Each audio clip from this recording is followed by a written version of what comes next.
Welcome into a special edition of 15 Sports Plus. I'm Audrey Marr here at Camp Randall Stadium after head coaches Luke Fickell and Kelly Sheffield underwent their weekly press conferences heading into the upcoming week of Badger sports. Now, we learned a lot, but let's boil it down into 3 key points that you should know heading into the week. First things first, the news you've all been waiting for. Fickell gave a long-awaited update on the status of Billy Edwards Jr. after he went down in the season opener against Miami of Ohio on Thursday night. Here's what he had to say. I don't believe that Billy will be playing. He didn't practice. So obviously Danny would be the guy we would go with, and Hunter would be the backup, and we would just proceed from there. I think that the key is that the next guy has got to be really mature in what they're doing. They've got to, if they only get 30% of the snaps, they've got to be in tune to every single thing.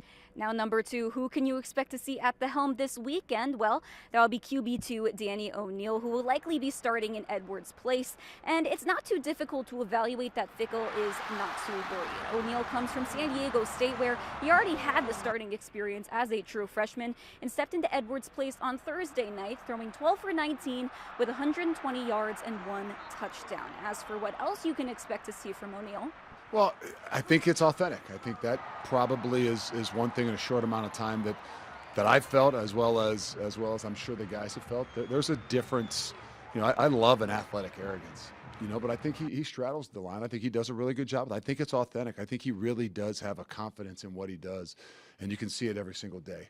And last but not least, after Wisconsin fell to number 5 Texas on Sunday, outside hitters Grace Egan and Mimi Collier noted that the locker room was irritated after the loss. Now, while they haven't gotten back into practice just yet, they've sure been talking about the ways they can improve and who they can listen to do it.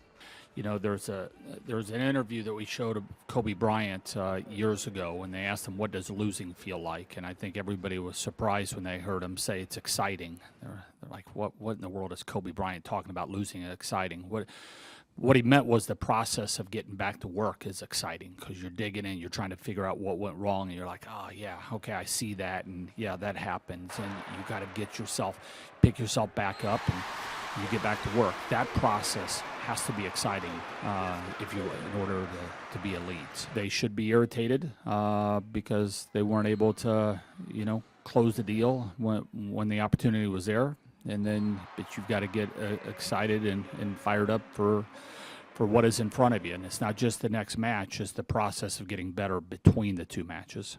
Sheffield and the Badgers will next look to bounce back at the UW Fieldhouse when they take on UC Davis on Thursday, with first serve set for 7 p.m. But for now, from Camp Randall, Audrey Marr, WMTV 15 Sports.